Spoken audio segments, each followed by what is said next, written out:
Yo, what's up? What's up? What's up? Scorp, show no shame, show no shame. Nothing but love for the culture, nothing but love for the culture. I'm just getting back in. I just did a show out of state, and I just got home. You know what I mean? And I did this little interview from Australia, believe it or not. And so that I just want to just bring you up to speed. They basically gave me an interview. They want to talk about how important Keith Cowboy was, and obviously it was his birthday. So we wanted to salute him. So I did a couple of interviews, out the country pertaining, his birthday and how important he was to the group Grandmaster Flash for his five.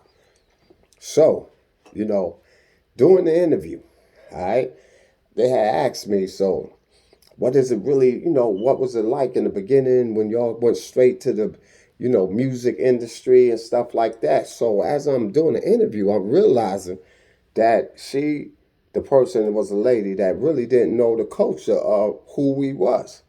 And then I realized a lot of people around the world might not know the culture of who we was. They just probably think we record dudes. You know what I mean? When I say record dudes, that means we just came in when the hip hop industry was already on the train track moving. Nah. I just want to bring a couple of people up to speed. You know what I mean? Grandmaster Flash and the Furious Five, that actually started out with Grandmaster Flash and the three MCs, which was, Melly Mel, his brother Kid Creole, and Chief Cowboy. It started out like that. And I came aboard as the next member. And then that's when the name changed to Grandmaster Flash and the Furious Four. But I just want to say this. We had a lot to do with this culture. We wasn't just record dudes. You know what I mean? The Grandmaster Flash and the Furious Four, man, and obviously when the Furious Five kicked in, we definitely even went to another level.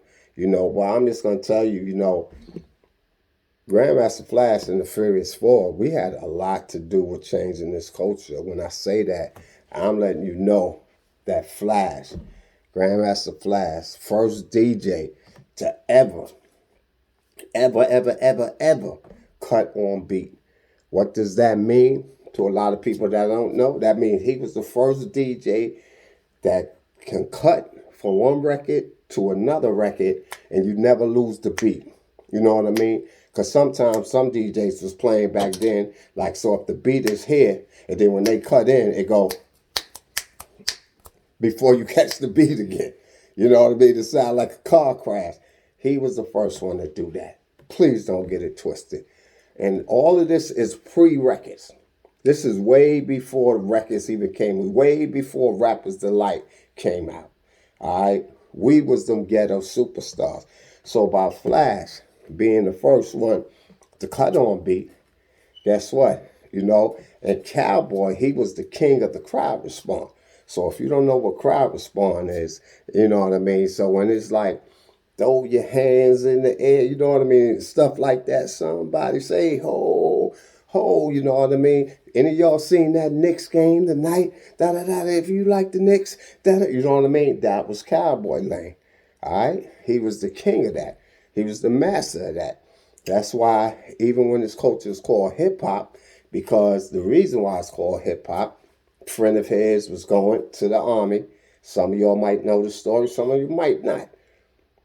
You know what I mean? And he always come to our party, and the Cowboy used to tease him like, yo, you better have your fun now, and, drink your pink champagne and smoke your little blunt or whatever. It wasn't called blunt. Join now, because tomorrow you're going to be going hip, hop, hip, hop, hip. And so that was the thing that was always said in the parties.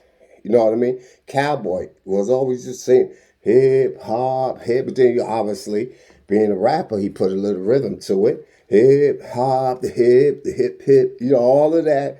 That's why. And then living in that neighborhood, there was another brother called Lovebug Starsky. He lived across the street from us. R.I.P. Lovebug Starsky. He lived across the street from the home of Grandmaster Flash and the three MCs at that time. You know what I mean? So he started hip hop, the hippie, but please, let's get it clear. It was cowboy. It was always cowboy. That's why even when the very first rap record that you ever heard, what's the first words to come out their mouth? Hip hop, the hip to the hip. So, but the origin of that started with cowboy. I'm just trying to give y'all an update on who we was before records. So now that we know the cowboy got that part covered, now here come the two brothers, Melly Mel and Kid Creole, two brothers. These is the first brothers that you ever heard. So if by Flash cutting on beat and got the beat like that, see now he made it. Let me just go back a little. When Kool Herc and cats like that was playing, they had people on the mic, great people on the mic, but they was doing sayings and phrases versus rhyme. So they was doing stuff like, and yes, y'all, you're now listening to the sounds of DJ Kool Herc and Clark Kent, using the echo chamber, but that was the type of stuff that was said on the mic. You know what I mean? A1B boy, saw. It was dope now because of them. That's what made us want to do what we want to do. I'm just showing the respect. So now here come Melly Mel and Kid Creole. Now the Flash got the beat like this, on beat. So now these two little brothers, you know what I mean? They home writing and nobody never know. I didn't know, Cowboy didn't know, Flash didn't know, nobody know. One time, then they come and pick up the mic while Flash is cutting on beat. He might be cutting anything. Cat, cat. They pick up the mic and all of a sudden you hear, yes, y'all, to the beat, y'all, the beat, y'all, and you don't stop. Yo, the world changed. The world, we like, what? Yes, y'all, to the beat, y'all, we beat y'all, and you don't stop. On and on and on and on like a hot butter on the popcorn. You believe it, even if it sounds corny to your ears now, in 2024, that was the birth of hip hop when the DJ and the MC got married. When the DJ and the MC got married, it was because of Grandmaster Flash and Melly Mel and his brother, the Kid Creole. And the reason why I'm saying this, because a lot of people think, because, hey, we also went on to do records and have some nice records and big records, took us all around the world. And, we in the Rock and Roll Hall of Fame, first group to get inducted, in the Grammy Hall of Fame, Smithsonian, Lifetime Achievement Award. We got all them type of accolades. But please don't get it twisted. Don't get it twisted. We was them dudes in the street. You know what I mean? We was the blueprint. We was the one that all groups, not some groups, all groups started patterning themselves far as rhyming and all of that after us, our clique. Our clique. Before us, there was no group that was rhyming. All right? It was a lot of groups that had a lot of impact and stuff like that. Don't get me wrong. But none of them was rhyming. So now, we was them street dudes. So you got Flash cutting on beat. You got Kid Creole and Melly Mel rhyming. All right? And then all of a sudden, you got a cat like me just coming aboard and obviously in rhyming and just adding a little bit more. Just a little bit of more flavor. Everybody had their thing. I was just that fly dude, period. I was the dude that, that's Mr. Ness, I don't like that nigga, he never speak to me, whatever. But that's what it was. Then it was the Furious Four. And let me tell you something, what the Furious Four brought to the table. Whenever you hear people rhyming, see right now it sound normal. When you hear like from one rapper to be rhyming, and then he passed the mic to another rapper without stopping. That shit didn't exist. That shit started with the Furious Four. I can remember the first time we did it. I think we played at some spot called a Sparkle. And our first switch over was to go. So what I mean by switch over, that means when you rhyme, normally people will stop and then pass the mic to somebody. Nah, we was the one that created the switch over. So that means, so in our first switch over, we played at the Sparkle. And I remember, and it was this one. It was to go from one rapper to another, and ours was 1, 2, 3, 4, 5, 6, 7, rapping like hell, make it sound like heaven. 7, 6, 5, 4, 3, 21. Come on, cowboy, come and get some. He coming, yes, yes, sure, to the beat. So you don't, by Flash cutting on beat, that was the first time rappers was able to rap and stay on beat without stopping. I'm going to say that again. The Furious 4 created the switch over. 1, 2, 3, 4, 5, 6, 7. Rapping like hell, make it sound like heaven. 7, 6, 5, 43, 21. Come on, Creole, come and get some. Yes, yes, y'all. To the beat, y'all. The beat. You know what I mean? So, and I'm saying this stuff not to be braggadocious, but just to let y'all know the impact. You know what I mean? 'Cause a lot of time people look at us and they be like, okay, we just was record dudes. And now we don't probably have hot records. We got classic records, but no hot records on the radio. You got to understand what we did back then is still the template for a lot of stuff that's going on right now. It's just like Flash stated. By him cutting on beat, that actually was the first, you know what I mean? Sample. That was a sample to keep it for beat to beat and made it like, so now all of a sudden we could rhyme on beat. And then let me tell you what, I could go on and on, you know what I mean? But I think it's really important, not just for the people, the ones that already know, you know, I get it. But it's a lot of people around the world that don't know. They just think we came in the game on some, record shit. You know what I mean? Grandmaster, cut faster than any known stone. It was a party night, everybody was great. They think we came in on that. Came in on a lot of stuff. You know what I mean? Because, and here's another thing, what people don't know, and a lot of you MCs should know, why they look at MCs like all of a sudden it was the DJ was always up top. And then there came a point where the MC was the main focus. Guess who did that first? It was us. It was the Furious 4. I can remember like it was yesterday. We was playing in Mitchell's gym. And normally when we play back then, you always be on the same level. You like, so it'll be the turntables and the MCs. We all stand on the same level. And you have the rope and this and that. For some reason that day, me, Mel, Cowboy, and Kid Creole, we got a bunch of tables, lunch tables, put around 8 or 9 of them together. And that was the very first time we created our own stage.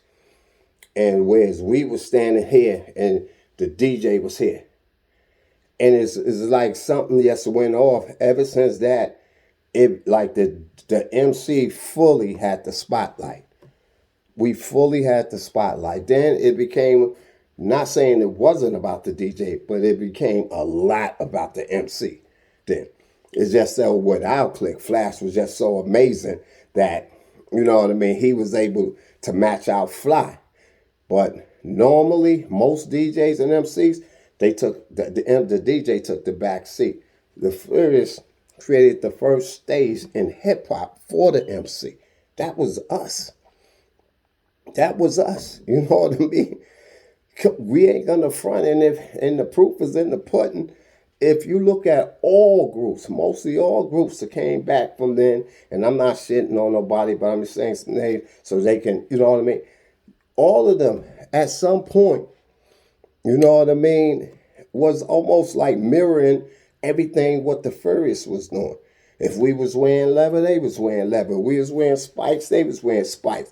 Everybody had to have somebody in their group with the braids. You know what I mean? And then all of a sudden, my chamber was, when I first came in, I was just on some cool shit. Then after a while, I became the flake master. shoot, posing, doing Statue of Liberty poses and putting my back to the audience while he rap. You know what I mean? Everybody had to have the flaker in their crew. So we was the template and the blueprint to the Bronx culture of hip hop. You know what I mean? I know a lot of time, they don't talk about us enough in that form because we transitioned to records, so they really think we just records dudes. Like, nah, we was them dudes. We was the street dudes. We was probably like one of the only groups, you know what I mean? I ain't gonna front. Nah, Funky Four, they used to move around and do things a lot, but I know for a fact we was the group that could play in every borough back then. Sell out the Audubon, Ballroom, and all of this is with no records. No records. You know what I mean? Look up the Audubon Ballroom. Flies is out there. This is no cap. So I just want to, just let people know. So when you see us out there now and still touring, you really got to put it in the content like, yo, them is the niggas that was there from the very beginning. Very, very, and we still doing it now. We not doing it on a level of the grand, but guess what? When you see all of them big artists selling out arenas, stadiums, and even if they don't personally know us, you know what I mean? That's our work. That's our work. That's our work. That's something that started in the Bronx that I'm just talking about, every group got their own scenario, how they see it, but I'm just speaking it from my perspective, from the clique I come from. We was them dudes, man. You know what I mean? And I don't think that you could get any group out of the South Bronx. And the reason why I'm saying the South Bronx, because that was the hub of the culture. The South, I don't think you get any group from the South Bronx, if they honest and true, and don't think by acknowledging us in that light, take something from them, they'll tell you, nah, they was them dudes. We was them dudes. You know what I mean? And then when we got Raw, you know what I mean? That's when, Raw was not just an incredible rhymer, he could also sing, harmonize, and all of that. That's when we just went way somewhere else with it. You know what I mean? Because Rob was that dude too, man. He come from another group called the Funky Four, you know what I mean? And then he came over and became one of the Furious, and then that's how we became the Furious Five. Because before then, like I said, it was just Flash. Then COWBOY was his first MC. Grandmaster Flash first MC, COWBOY. Then it was Melly Mel and his brother Kid Creole. Then Mr. Ness, that was me. Changed my name to Scorpio. All right, Mr. Show No Shame. And then eventually we got Raheem. And that's how we became the Furious Five. It's a lot more that I can say. But I just not saying it for the people that I already know, but for the people around the world. Yeah, we was the true ghetto superstars. You know what I mean? We was the real ghetto celebrity superstar. So when you see me, or you see anybody that come from my clique, do understand, we was there way before the records.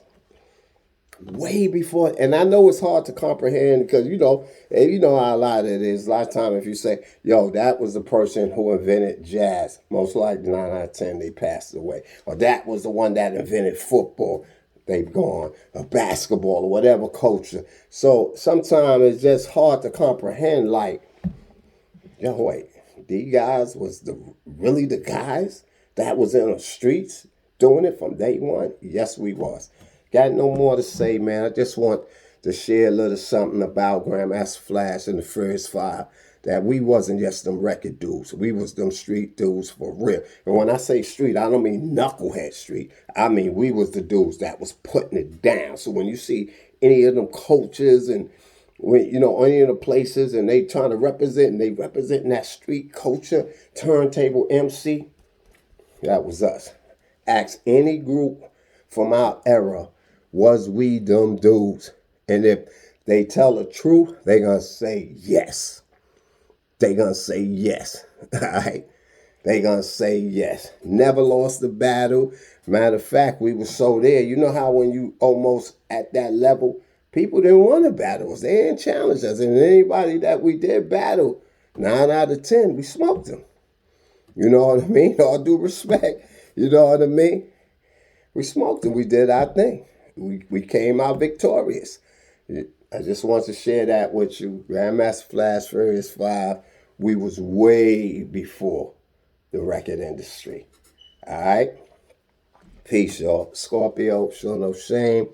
Real name first, Mr. Ness, rock the best. Just a little something I just want to share. Not much. And it ain't coming from a disrespectful place. So anybody that came that was around that era and you feel like I'm disrespectful, nigga, it's got nothing to do with you. This is my life, me telling my story. Tell yours. One love. Peace. Show no shame.